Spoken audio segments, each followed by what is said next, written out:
Hello everyone, welcome back to FPL Fran. Today's video is going to be the Game Week 35 cheat sheet. I'm recording this video pretty depressed, to be quite honest. I don't think I've ever had a game week so bad in my life, sitting on currently a minus 500% red arrow. I hope you guys all have much better game weeks than myself. Congratulations to people who freed it on 34, or even people who just have teams with Mateta, Everton defenders, so on and so forth. Everything that could have gone wrong with my team went wrong, but I'm not going to talk about it. Let's look at the cheat sheet this week. Ultimately, of course, a lot of people have played the free hit. There aren't too many differences in terms of opportunities for chip strats, right? Because wildcard 35 is something that a lot of people have planned, and ultimately with wildcard 35, I think the nice thing there is that you have an opportunity to capitalize on doublers, although some people will be talking about, wanting to keep their Arsenal players, which is more than fair. They still look like an amazing team, to be honest. And even, for example, keeping, a few more players from, let's say, your Watkinses of the world and things like that. However, I think a point to be made, of course, is ultimately we have such a sort of lack of appreciation for Liverpool right now, given how badly they've been playing for the last month, right? This is a team that over the course of the season has been, flying from the attacking numbers, have gotten good defensive stats as well, but they have completely turned that sort of narrative around with the results in Europe and also within the Premier League. Make it very hard for themselves by conceding early in games, conceding first, and just in general. For example, you can just see the performances from the front line. I don't need to talk more about it, but I think a lot more people might be a little bit more confident now about their wildcard 35 strategy because, yes, of course, you're moving off your Liverpool players. At least you get to get rid of them.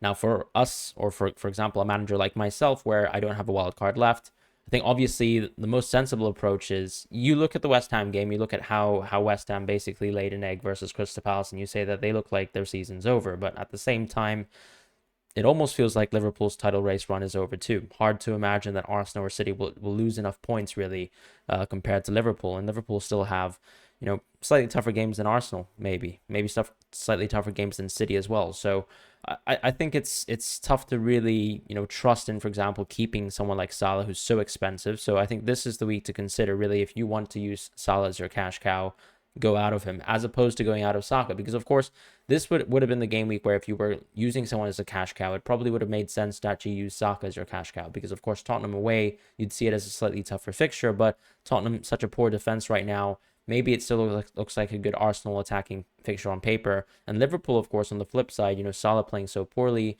you're seeing him, play on the bench or play off the bench at times. That's huge in terms of your expectations for Salah and his minutes for the rest of the season, as he doesn't look particularly great. Now, obviously, Jota's still injured, and Gakpo, I think, had a newborn child. Hopefully everything's okay with him and his wife. But you can probably see that players like your Darwins, your Luis Diaz's, and Salah will lose minutes over the course of the season, as we've seen recently, where Elliott has played more recently in Salah's position. Gakpo has played within the front lines. Jota has played in the front lines too. So I do think this is the week to really consider just moving out of your Liverpool assets for most managers. And of course, if you're wildcarding, it's a little bit easier just to completely forget about them. And going back to Arsenal, I think even if you're wildcarding, you probably still want to keep one of their defenders because they're such an elite defense. Now, starting with the midfield cheat sheet, of course, you have Johnson rising to the top. I do think he's a player who is an interesting value option, right? You're talking about a player who's at 5.8 million.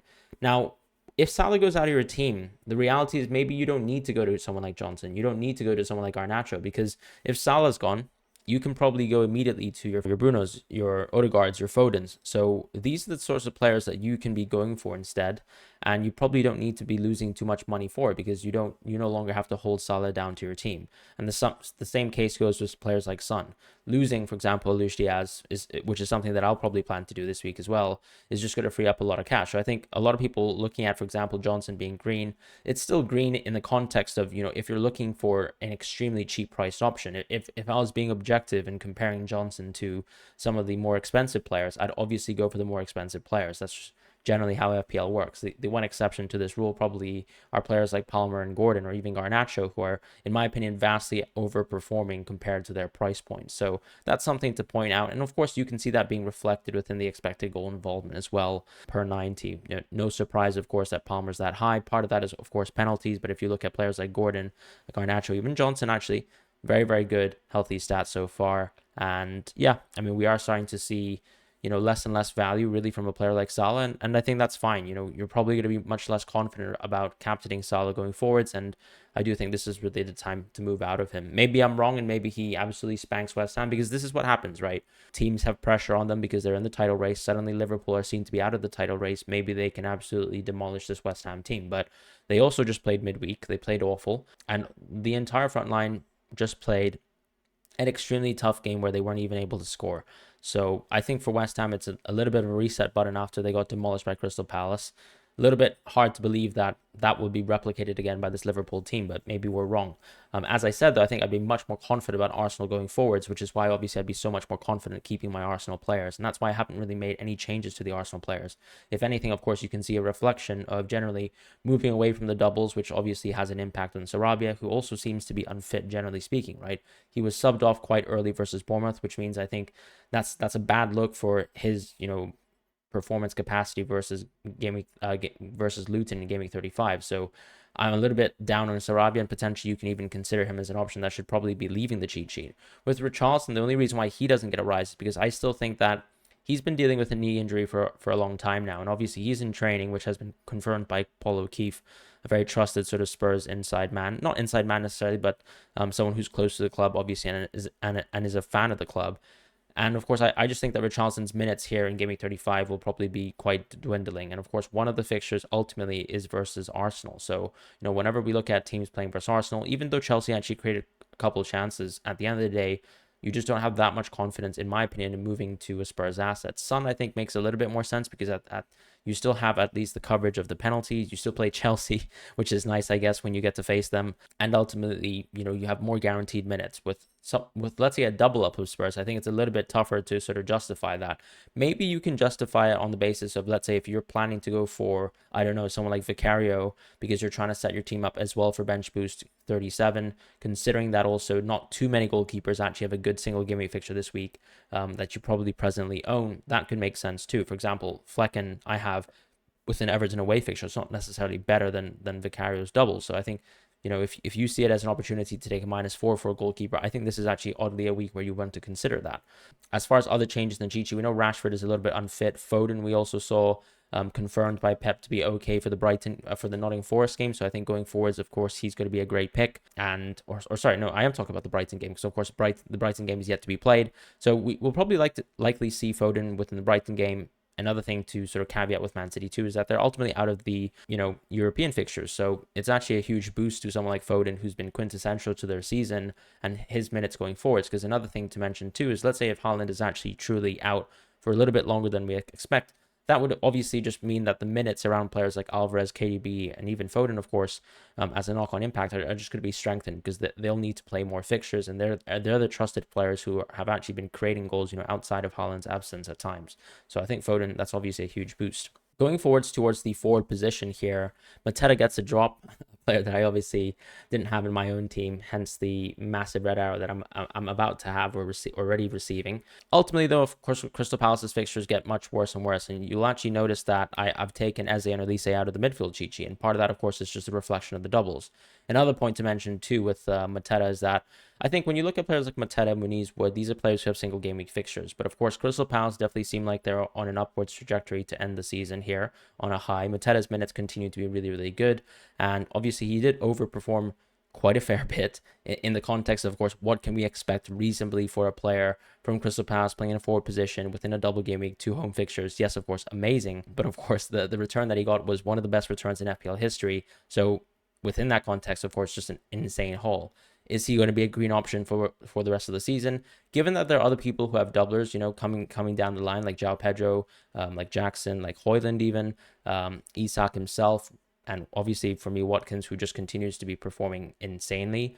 No, I don't think Mateta is necessarily a green option. I've given the green sort of upwards trajectory to Watkins just because I think that the fixtures actually that he has in hand look a little bit better now. Like, for example, I'm much less confident about Chelsea defense, Liverpool defense, as we kind of head on out towards the end of the season.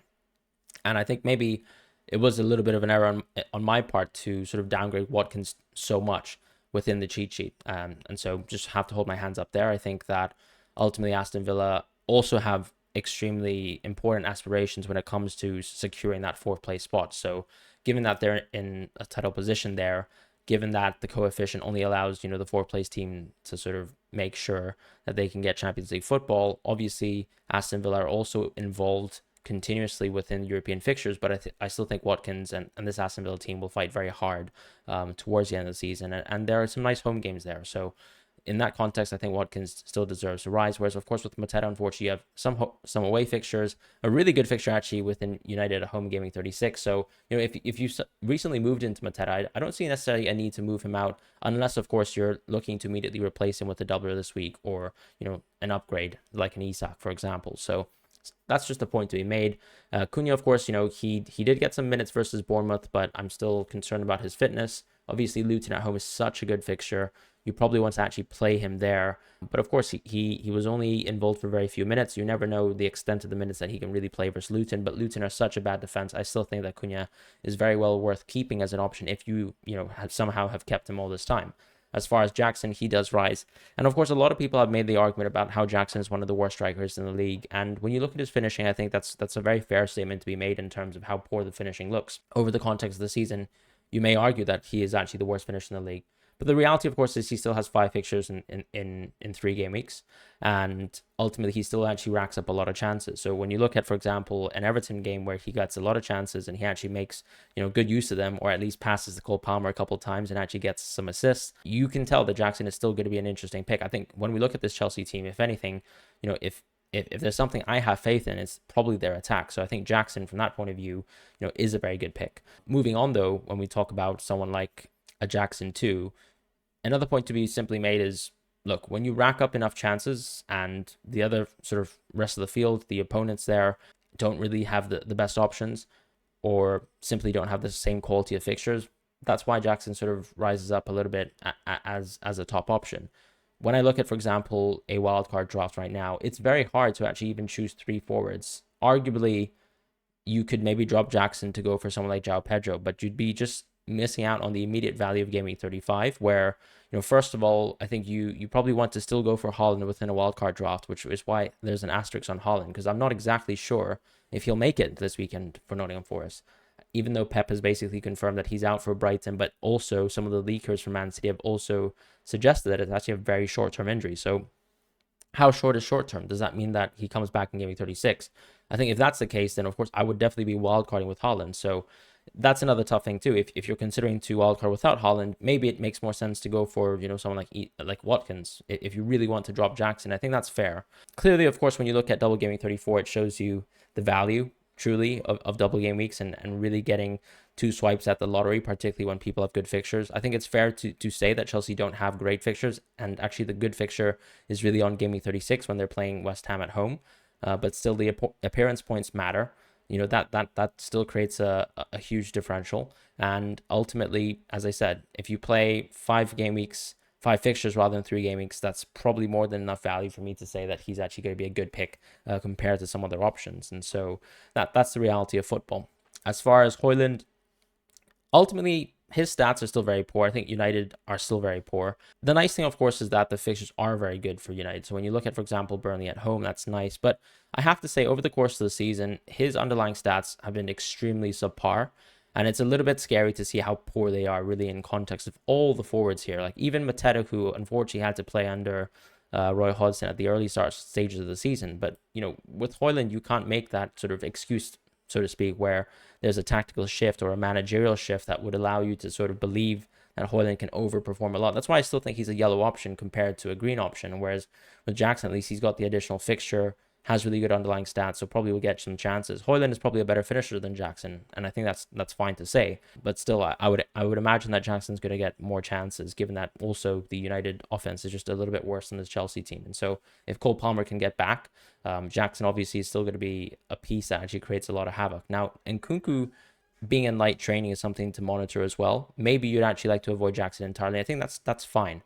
As I said, Watkins is an option there. Some people might be actually thinking about Werner. I think it's a little bit tough to go there, particularly with Richarlison coming back in training. So for me, I would avoid Werner for now, but still a good differential if you're confident that, let's say, Richarlison's not going to feature too much. Moving on to the defense now, not too many changes actually. So we've got Branthwaite still, as an option. I've removed the asterisks from him because it seems like obviously he's totally fine. Scored a goal versus Liverpool as well, so congratulations to him. And obviously massive 6 points for Everton in terms of, them getting out of that sort of relegation title battle, or rather relegation battle. So that's huge. Gusto, unfortunately, still seems like he has an underlying injury, and that came out of a knock within the Man City game. So we need to exactly see where that's headed, right? Pochettino will probably give us a confirmation as to whether he starts for double game week 34-5, and that will change, of course, a lot of wildcard drafts too. Petrovic has also been, unfortunately, still a little bit shocking when it comes to shot stopping. So I can understand the reticence to go around Chelsea defense.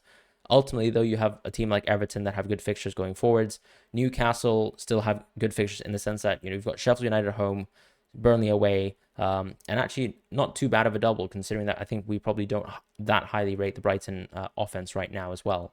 Reguilon continues to play exceedingly well, and I think one thing that I can say about Reguilon is that when you look at the underlying stats, compare him to all the elite fullbacks, really, even your Robertsons, your Trents of the world, he's really reaching numbers and figures that are actually close to that. So it really shows you how consistently attacking he is. Part of that is also because he's on a lot of set pieces, and I think that's why Reguilon continues to stay as a yellow option. With Ait Nouri, Luton up next, hopefully he starts there. I think he'll just be a massive differential as well. With Van Heck and Van de Ven, I think you're looking at, unfortunately, two really subpar options in the sense that, first of all, Van Heck is not a huge aerial threat.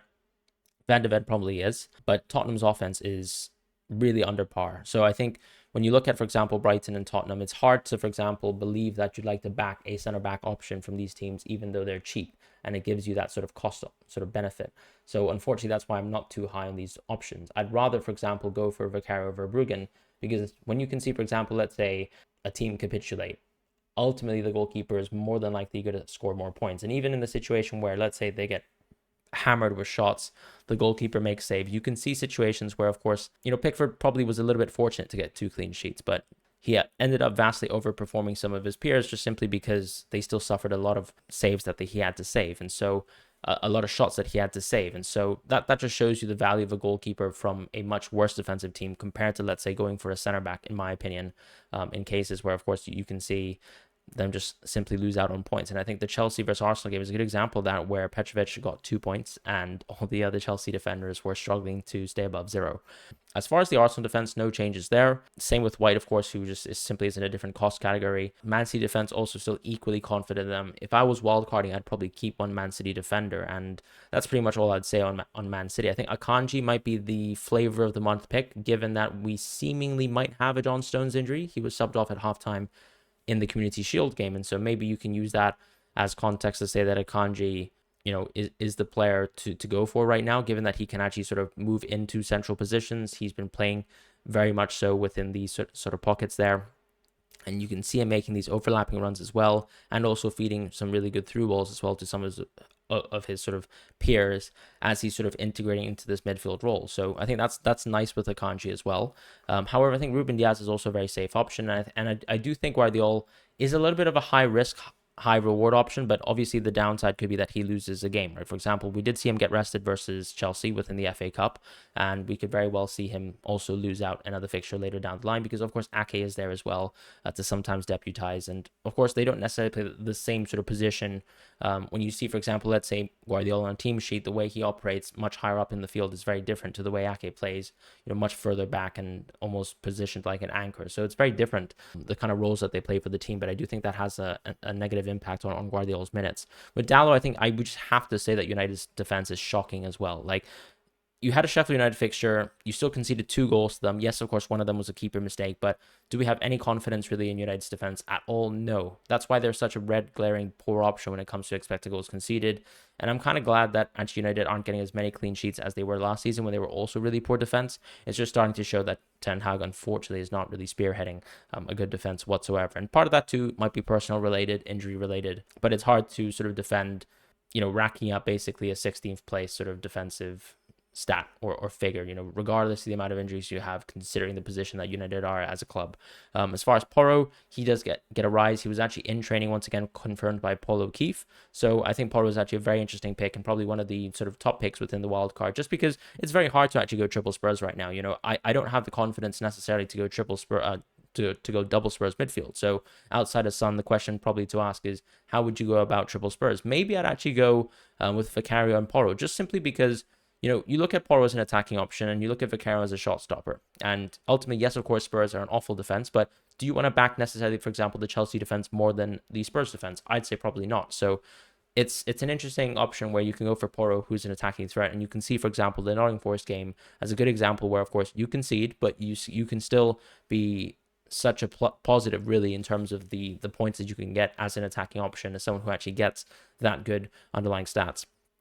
Liverpool options all get a drop. Trippier, unfortunately, also seems like he's still not fit for Game Week 35. So I think I put 3 asterisks there to let people know that that's a huge sort of informational piece where if we can get an update from Eddie Howe on Trippier's involvement for Game Week 35, that can completely switch, you know, how we perceive him. But I still think that he's not in training as far as I understand. We've seen photos, for example, of Callum Wilson in training, not of Trippier. So unfortunately, probably might not be able to make it. He was in my wildcard drop, but of course, as I suggested, you can just simply swap him around to someone like Fabian Schär as well, or just simply go for Anthony Gordon if you prefer, for example, not going for a double Newcastle goalkeeping or double Newcastle defense option.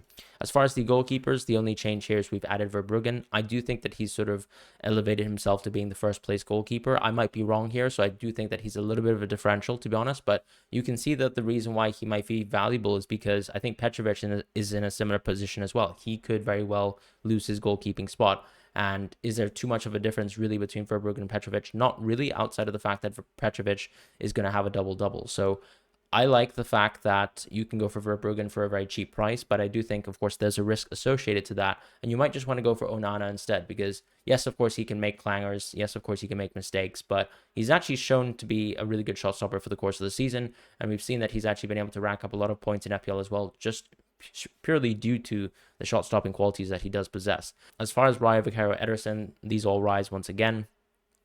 Raya, of course, Raya obviously doesn't get a rise, but Vicario and Ederson do get a rise, and part of this is because you have your doubles coming up soon. Vicario and Ederson, I think, is a keeper partnership that I want to pay sort of particular attention to. The reason why I like it so much is because Man City could very well win the title by the end of Game Week 37. And what we saw last season was that Ortega stepped in Game Week 38. But the beauty, I suppose, of going for Vicario is that on Game Week 38, Spurs have a really, really good fixture. So that's actually a huge benefit to having that Vicario-Ederson partnership. It kind of also is foolproof in a sense, hopefully, with Ortega coming in as well, if City do win the title before Game Week 38. So that's my thoughts in terms of the cheat sheet this week. I hope you guys have a wonderful week, much better than myself. Take care and goodbye, and I'll see you guys soon.